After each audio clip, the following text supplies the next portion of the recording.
রান্না করতে গেলে কত সমস্যা। হাজব্যান্ড একরকম খাবে, শ্বশুর একরকম খাবে, শাশুড়ি একরকমের হবে। তো হ্যালো এভরিওয়ান, আসসালামু আলাইকুম। সবাই কেমন আছেন? দুপুরে কি রান্না করতেছি দেখতে হলে সম্পূর্ণ ভিডিওটি অবশ্যই দেখবেন। প্রথমেই আমি মাছটা ভাজবো, তো এর জন্য হলুদ, মরিচ, লবণ দিয়ে মাখাই নিতেছি, হালকা একটু তেলও দিয়ে। এবং আমি এই তেলটা দিলে আমি মনে করি যে একটু ভাজাটা ভালো হয়। তো যেটা প্রথমেই বলছিলাম যে সবাই একরকম খায় না। আমার শ্বশুর একরকম খাবে, আমার হাজব্যান্ড একরকম খাবে, আমার শাশুড়ি একরকম খাবে। আমার শ্বশুর ভাজা মাছ খায় না, আমার জামাই ভাজা ছাড়া খাবে না, এবং আমার শাশুড়ি মনে করেন যে মাছই খাবে না। এরকম একটা সমস্যা। রান্না করতে গেলে আমার 3-4 রকমের আইটেম রান্না করতে হয় প্রতিদিন, এবং এক একজনের মত এক এক রকমের। তো এখানে আমি মাছটা ভালো করে মাখাই নিতেছি। যত ভালো করে মাখাবেন তত মনে করেন ভাজার পরে মাছের স্বাদটা একটু বাড়বে, মশলাটা ভিতরে দেবে। মাছটা মাখানো হয়ে গেলে এখন মাছটা ভেজে নিই।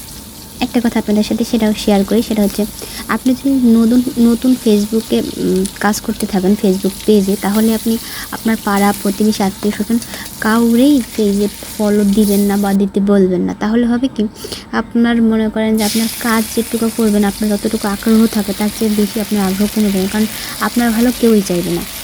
আপনার বারবার মনে হবে যে আমার কাজ দেখে কে কী বলবে, কে ভাববে, কে বলবি, এটা আপনার আগ্রহকে কমিয়ে দেবে। তো আমার মনে হয় যে আপনি পাড়া প্রতিবেশী কাউকেই ফলো দিতে বলবেন না, এবং আপনার ভিডিও 10 কিলোমিটার দূর থেকে যদি কেউ দেখে সেটাই আপনার ভালো হবে। কাছের লোক দেখলে আপনার কাজের দক্ষতা মনে হচ্ছে যে একটু একটু করে কমে যাবে, কারণ তারা তো ভালো চাইবেন আপনার। এখানে আমার মাছটা ভাজা হয়ে গেছে, মাছটা কষানোও হয়ে গেছে। এবার তরকারিটাতে দিয়ে দিচ্ছি কলা, কাঁচা কলা আর পটল দিয়ে দিচ্ছি একসাথে, এবং নাড়াচাড়া করে কষাই নিতে হবে।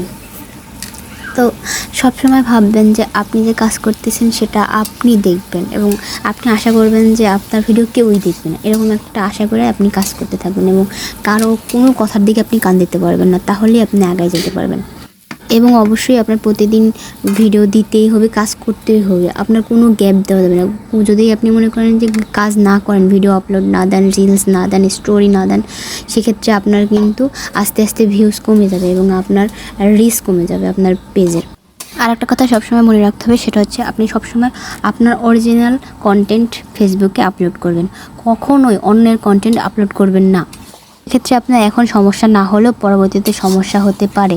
আপনার পেজে যখন পেজ বড় হবে, তখন যদি আপনার মনিটাইজেশন অফ হয়ে যায় বা কপিরাইট ধরা পড়ে, তখন কিন্তু আপনি প্রবলেমে পড়বেন। তো তাড়াহুড়ো করে এমন কোনো কাজ করবেন না যাতে পরবর্তীতে আপনার এই পেজ নিয়ে সমস্যায় পড়তে হয়।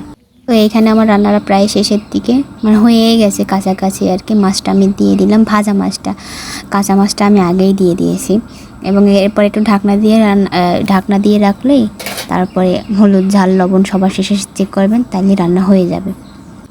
একবার হলে রান্নাটা করে দেখতে পারেন, ভালো লাগবে।